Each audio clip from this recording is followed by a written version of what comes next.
तो हेलो दोस्तों, आपका स्वागत है लक्ष्य फॉर गवर्नमेंट एग्जाम्स में। आई होप कि आप सभी अच्छे होंगे।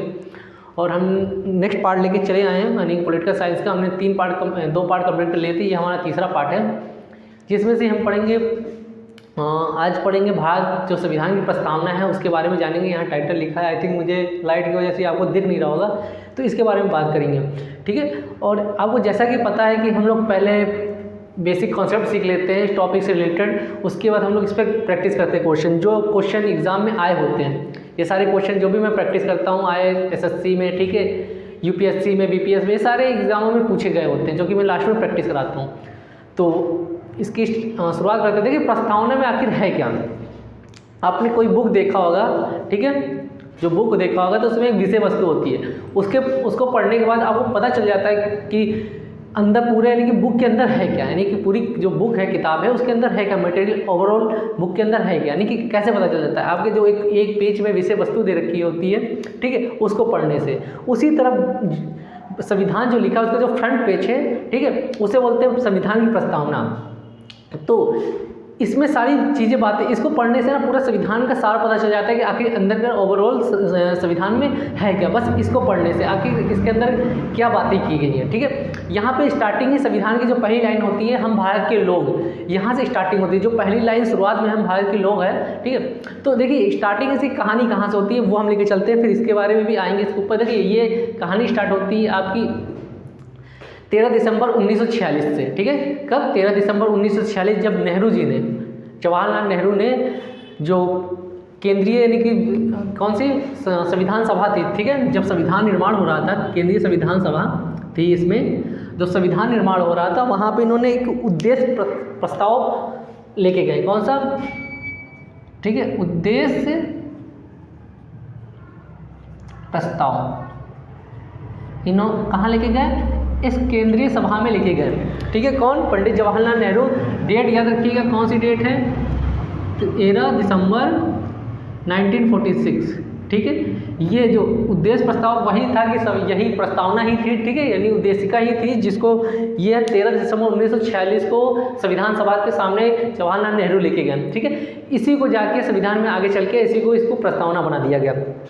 अब देखिए इस प्रस्तावना में आखिर है क्या, पहले वो देख लेते हैं, फिर इसके एक टॉपिक की चीज़ों पर हम आएंगे। प्रस्तावना में देखिए पहला ही प्रस्तावना में लिखा है हम भारत के लोग हैं, ठीक है। स्टार्टिंग कहाँ से? जैसे कि आपके स्क्रीन पे आ रहा होगा, ठीक है, स्क्रीन पे क्या लिखा है कि हम भारत के लोग भारत को एक संपूर्ण प्रबुद्ध संपन्न समाजवादी धर्मनिरपेक्ष लोकतंत्रात्मक गणराज्य बनाने के लिए तथा उसके समस्त नागरिकों को सामाजिक, आर्थिक और राजनीतिक न्याय, विचार, अभिव्यक्ति, विश्वास, धर्म और उपासना की स्वतंत्रता, प्रतिष्ठा और अवसर की समानता प्राप्त करने के लिए तथा उन सब में व्यक्ति की गरिमा और राष्ट्र की एकता और अखंडता सुनिश्चित करने वाली बंधुता बढ़ाने के लिए दृढ़ संकल्प होकर अपनी इस संविधान सभा में आज तारीख 26 नवंबर 1949 ईस्वी, ठीक है, मिति मार्ग शीर्ष शुक्ल सप्तमी संवत 6000 विक्रमी को एतत् द्वारा इस संविधान की को अंगीकृत, अधिनियमित और आत्मसमर्पित करते हैं, ठीक है, आत्मसमर्पित करते हैं। तो ये चीज़ आपकी प्रस्तावना में लिखी हुई है। तो आपने देखा पहली लाइन ही कहाँ से, आपको जैसे कि स्क्रीन पर देखा पहली लाइन कहाँ से? हम भारत के लोग। यही चीज़ जितना मैंने पढ़ा है आपके सामने स्क्रीन पर आया था, यही भारत की प्रस्तावना में लिखी, यही भारत की प्रस्तावना है। तो इससे ही शब्द को आपको पढ़ना है। देखिए शब्द में पहले तो इसके बारे में शब्द पढ़ने से पहले हम इसके बाद कुछ डिस्कशन कर लेते हैं। देखिए इस पर एक विवाद हुआ था जिसको आपको पढ़ना चाहिए। कौन सा विवाद था? कि यूनियन ऑफ इंडिया बनाम आपका जो मदन गोपाल, मैंने क्या बोला ये चीज़ याद रखिएगा, यूनियन ऑफ इंडिया, ठीक है, बनाम मदन गोपाल, ये केस था। आखिर ये बनाम होता क्या? ये बनाम आपने बहुत जगह पढ़ा होगा। बनाम का मतलब होता है वर्सेस, होता है ना, आपने पढ़ा होगा चेन्नई वर्सेस कोलकाता, वैसे ही दो चीज़ों के बीच में लड़ाई, एक टशन, ऐसा समझ लीजिए, फाइट। जो ये था, ये सुप्रीम कोर्ट के सामने एक केस गया। इस केस को क्या नाम दिया गया? Union of India and Madan Gopal इस केस को नाम दिया गया, ठीक है, वर्सेस। तो इस केस में क्या था, जब ये केस सुप्रीम कोर्ट के सामने गया तो सुप्रीम कोर्ट ने क्या कहा कि कोई भी व्यक्ति अगर संविधान की प्रस्तावना का अवहेलना करता है, ठीक है, उसका अपमान करता है, तो उसके खिलाफ यानी कि कोई भी कोर्ट में, सुप्रीम कोर्ट में कोई भी केस नहीं कर सकता, ठीक है, कोई भी यानी कि कोई भी वो केस लेके सुप्रीम कोर्ट में नहीं आ जाता, ना कि सुप्रीम कोर्ट इसकी रक्षा कर सकती है, ठीक है। और ना ही जो प्रस्तावना है, जो ये प्रस्तावना थी जो हमने अभी पढ़ा था, ये प्रस्तावना ही किसी भी सुप्रीम कोर्ट में, यानी कि सुप्रीम कोर्ट में सबसे बड़ी तो हायर सुप्रीम कोर्ट ही ना, सुप्रीम कोर्ट में इसे प्रवर्तित नहीं किया जाता, यानी कि इसको बदला नहीं जा सकता। क्या लिखा था उसमें, 2 लाइनें, कि इसमें 2 लाइनों में ये लिखा था कि ये परिवर्तित नहीं है, ठीक है, अपरिवर्तित है, इसको परिवर्तित नहीं किया जाता, परिवर्तित नहीं किया जा सकता है, ठीक है, किसको, प्रस्तावना को। इसके अलावा दूसरा पॉइंट क्या था कि कोई भी प्रस्तावना की अवहेलना करता है तो उसको चुनौती सुप्रीम कोर्ट में नहीं दी जा सकती उस व्यक्ति के खिलाफ, ठीक है, तो ये चीज़ था। लेकिन एक केस इसी तरह, ये पहला केस था, ये कब आया था, 1957 में, ये ध्यान रखिएगा, क्वेश्चन पूछ लेता है इससे। दूसरा केस आया, मैं आपको ये सोच रहे हैं कि ये हमको पढ़ा के हो रहा है, ये चीज़ इससे मुझसे क्या लेना देना, ये केस आया होगा, इससे लेना देना, इससे इंपॉर्टेंट क्वेश्चन आते हैं। आप इसको समझेंगे फिर आगे प्रस्तावना पर वो डिस्कस करेंगे, पहले तो ये आप समझेंगे तब आपको आगे ओवरऑल समझ में आएगा कि हुआ क्या था। जब ये कहानी आगे बढ़ी, इसके बाद एक और केस आया, कौन सा, आपको बेरुवाड़ी, कौन सा, बेरुवाड़ी, ठीक है, बेरुवाड़ी यूनियनवाद केस आया था 1960 में। ये आपको दिख रहा है कि नहीं दिख रहा है, तो मैं चेक करता हूँ, ठीक है। ये जो केस आया था ये आपको दिख रहा है, कब आया था ये केस, वाद लिखा ये, ठीक है, ये केस आया था। तो इसमें क्या कहा गया था, जो संविधान प्रस्तावना और संविधान का अंग नहीं है, मतलब कि इस संविधान से इसका कोई लेना देना नहीं है। कब, जो ये वाद था, ठीक है, ये जो केस था बेरुवाड़ी यूनियनवाद, इसमें संविधान सुप्रीम कोर्ट ने क्या कहा कि इस प्रस्तावना का जो संविधान से कोई लेना देना नहीं है, यानी कि उसका अंग ये नहीं है। किसने कहा, सुप्रीम कोर्ट ने कहा, ठीक है। और दूसरी बात उसने ये कहा, ठीक है, पहली बात तो क्या कहा कि संविधान का अंग नहीं है। अगर संविधान की कोई भाषा संदिग्ध है, ठीक है, संविधान की भाषा क्या मैं कह रहे हैं, मतलब संदिग्ध, मतलब अगर आप कोई विधि बनता है, कानून बनता है, किसमें संसद में कोई कानून बनता है, उस समय कोई भी यानी कि बनाते समय संविधान में कोई ऐसी लैंग्वेज है जो कि संदिग्ध है, उसमें लिखी नहीं हुई है, आपको नहीं समझ में आ रहा है, ठीक है, कि इसमें तो ये चीज़ बात कही नहीं गई, तो कैसे उसको डिस्क्राइब करेंगे, तो उसको डिस्क्राइब कौन करेगा, ये आपकी प्रस्तावना डिस्क्राइब करेगी, ठीक है। अगर कोई भी यानी कि संदिग्ध भाषा है संविधान में, तो वो तब विधि बनाते समय हमें प्रस्तावना देखना होगा। ये 2 चीज़ें बातें कही थी कि, ठीक है, तो यहाँ से ये है, देखिए अभी इसने कहा था संविधान का अंग नहीं है, लेकिन एक केस और आया था, केशवानंद भारतीय वर्सेस केलर। देखिए 2 केसेस हो गए, ये 1960 में आया था। एक केस सबसे इंपॉर्टेंट यहाँ पे तीसरा लिख लेते हैं, केशवानंद भारती वर्सेस, ये बनाम केरल या वर्सेस बोल लीजिए, ये बनाम केरल, ठीक है। ये कब आया, 1973 में आया था, जिसके तहत सुप्रीम कोर्ट ने कहा कि जो ये प्रस्तावना है ये संविधान का अंग है। क्या कहा कि संविधान का अंग है और इसे बदला जा सकता है। देखिए बेरुवाड़ी में इसमें क्या कहा था, यूनियन में, कि इसे बदला नहीं जा सकता, ठीक है, इसे परिवर्तित सुप्रीम कोर्ट में नहीं किया जा सकता। दूसरे वाले में क्या कहा था, देखिए यूनियन में कहा था परिवर्तित नहीं किया जा सकता था, बेरुवाड़ी में यूनियनवाद में क्या कहा था, ये अंग ही नहीं है। लेकिन इस वाले केस में इसने माना कि ये संविधान का अंग है। पहला क्या, संविधान का अंग है। दूसरा इसने क्या कहा कि इसे परिवर्तित किया जाता है, यानी कि संशोधन किया जा सकता है, ठीक है, संशोधन किया जा सकता है। थर्ड इसने क्या कहा, इसने प्रस्तावना को संविधान की आत्मा कहा। क्या कहा?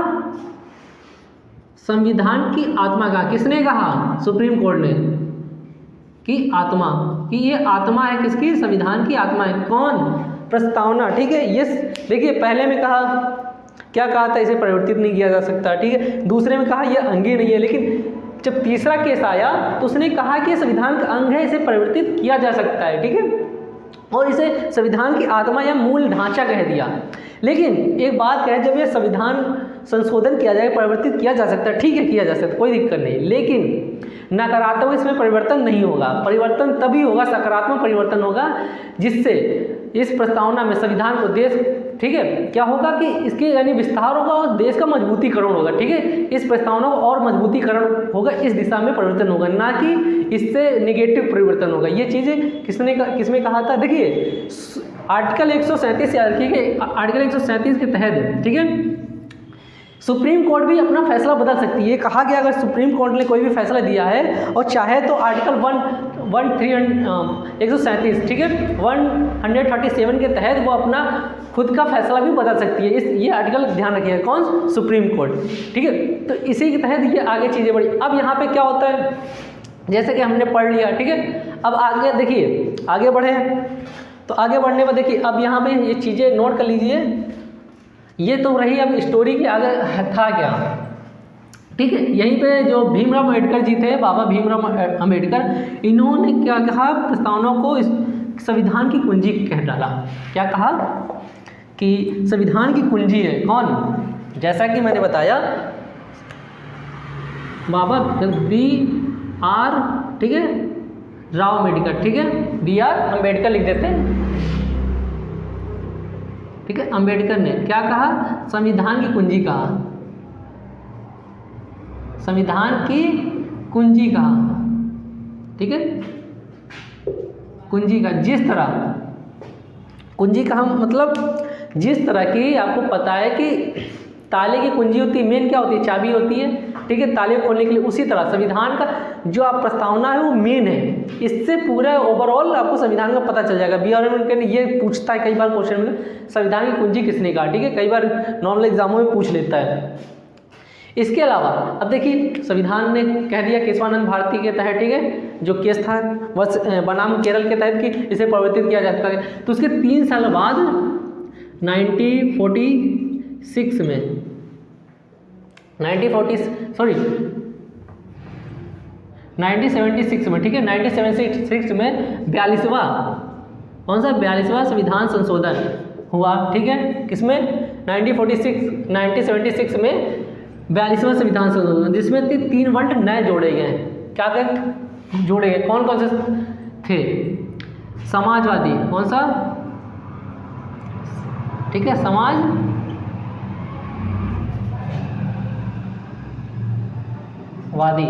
शब्द जोड़ा गया।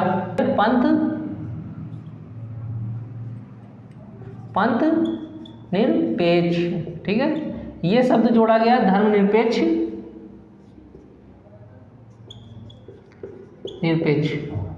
ये शब्द जोड़ा गया। इसके अलावा अखंडता, ये 3 शब्द जोड़े गए जो कि बहुत एग्जाम में पूछा जाता है। कौन कौन से शब्द थे? समाजवादी, ठीक है, इसके अलावा कौन सा? पंथ निरपेक्ष या धर्मनिरपेक्ष और अखंडता।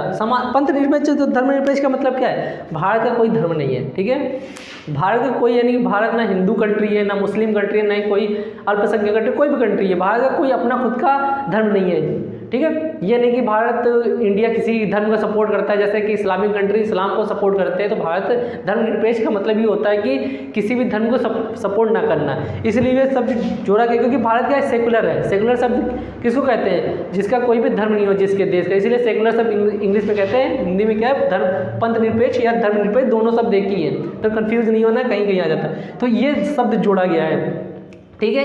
कब? 1946 में 42वें संशोधन के तहत जोड़ा गया, उसके 3 साल बाद। अब आगे जैसे ही बढ़े हम लोग, आगे बढ़े, देखिए लाइन से कुछ शब्द है। देखिए यहाँ पे संविधान में 3 चाहिए। न्याय का जिक्र है, किसका? न्याय का। न्याय कितने तरह का? 3 तरह का न्याय है, 3 टाइप्स का। कौन कौन सा न्याय है? तो सामाजिक न्याय, कौन सा? ठीक है, सामाजिक, दूसरा है आपका आर्थिक, तीसरा है राजनीतिक। ठीक है, राजनीतिक, इतने तरह के न्याय होते हैं किसमें, संविधान में जिक्र है, लाइन से याद रखिएगा, यही सीक्वेंस में सामाजिक, आर्थिक, राजनीतिक। ठीक है, ये आगे पीछे मत कीजिएगा, इसको मिलाने को भी देता है। ठीक है, उसके बाद स्वतंत्रता की बात की गई है, 5 तरह की। ठीक है, कितने तरह की, 5 तरह की।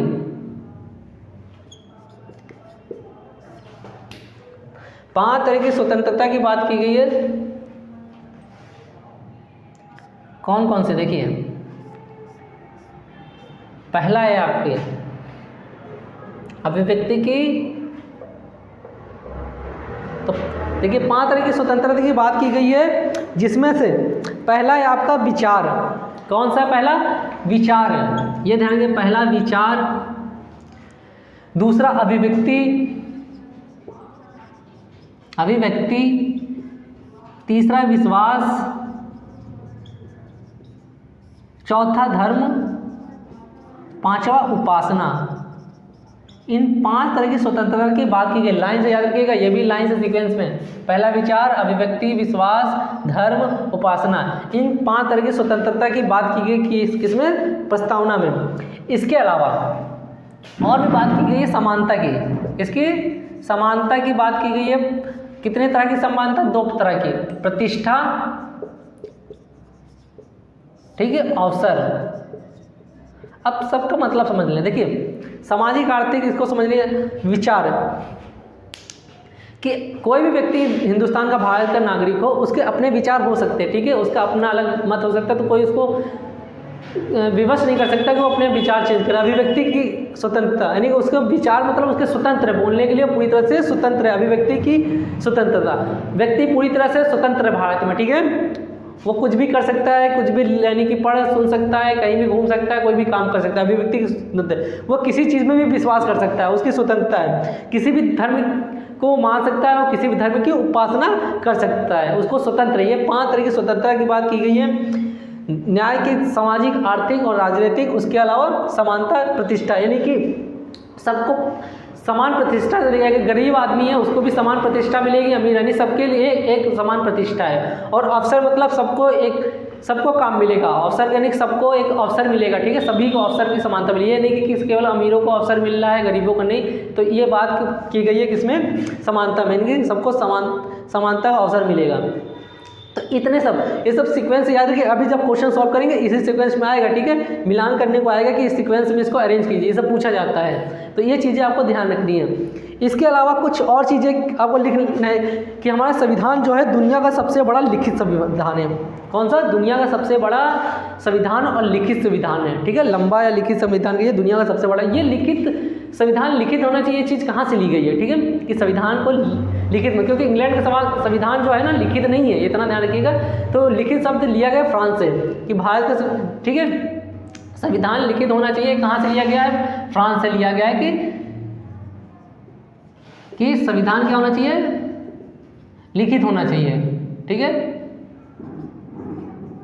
लिखित होना चाहिए। कहाँ से, फ्रांस से सब ये बात ली गई है। ठीक है, फ्रांस से और भी कुछ लिया गया था, याद है, बंधुत्व लिया गया था, ठीक है, समानता लिया गया था, इसके अलावा कौन सा लिया था, गणतंत्र लिया गया था, और याद है इसके अंदर, इसके अलावा एक शब्द और लिया गया था, मैं आपको बताता हूँ, स्वतंत्रता। ठीक है, समानता, बंधुत्व, स्वतंत्रता और गणतंत्र, ये 4 शब्द लिए गए थे। कहाँ से, फ्रांस से, जो कि मैंने जो सोर्स ऑफ कॉन्स्टिट्यूशन था उसमें मैंने पढ़ा रखा है। अगर आपको पढ़ना है तो डिस्क्रिप्शन में लिंक मिल जाएगा, वहाँ से जाके वो पूरा देखिए, और लाइन से देखिए, सीक्वेंस वाइज से देखिए, ये नहीं कि एक वीडियो देखिए। ठीक है, इतनी चीज़ें। इसके अलावा एक फ्रांस की, यानी फ्रांस से क्या लिखा गया कि संविधान लिखित होना चाहिए, ये सब तो फ्रांस से लिया गया। ठीक है, ये चीज़ संविधान से लिया गया है। तो इतनी चीज़ें रखनी है। इसके बाद हम लोग क्वेश्चन करने वाले हैं। ठीक है, और एक चीज़ और ध्यान रखिएगा, भारत को क्या किया गया, राज्यों का संघ कहा गया संविधान में। भारत को राज्यों का, भारत को एक चीज़ नहीं है, भारत राज्यों से मिलकर बना है। जैसे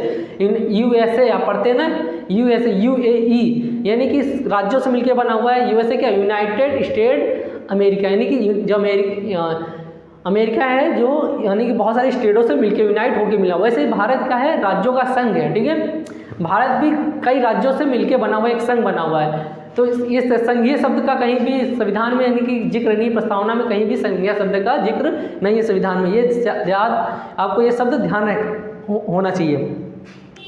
इसी के साथ अब हम लोग करते हैं क्वेश्चन। इसमें बेस इतनी चीज़ें आपको ध्यान के फिर से बात ओवरऑल समझ। प्रस्तावना होती क्या है? प्रस्तावना पूरे संविधान की ऐसा कह सकते हैं आत्मा है, ठीक है, जो कि प्रस्तावना को पढ़ने से आपको पूरे संविधान के बारे में पता चल जाता है। ये संविधान, ये प्रस्तावना पूरे नहीं संविधान की व्याख्या करता है, ठीक है। जैसे कि ताले की कुंजी, ताले की जो चाबी होती है कुंजी, ये मेन होती है, अगर ये खो जाए तो किसी काम की नहीं है ताला, ठीक है। उसी से प्रस्तावना भी उसी तरह है, ठीक है, कि आपको प्रस्तावना यदि हटा दिया जाए तो पता नहीं चलेगा संविधान में आखिर है क्या, किस बारे में बात की गई। तो ये चीज़ है संविधान की। अब हम लोग इस पर बेस क्वेश्चन करेंगे जो कि आप देखेंगे, ठीक है। तब तक इसका रिवीजन कर लीजिए एक बार। हम अब इसके पर क्वेश्चन करने वाले हैं।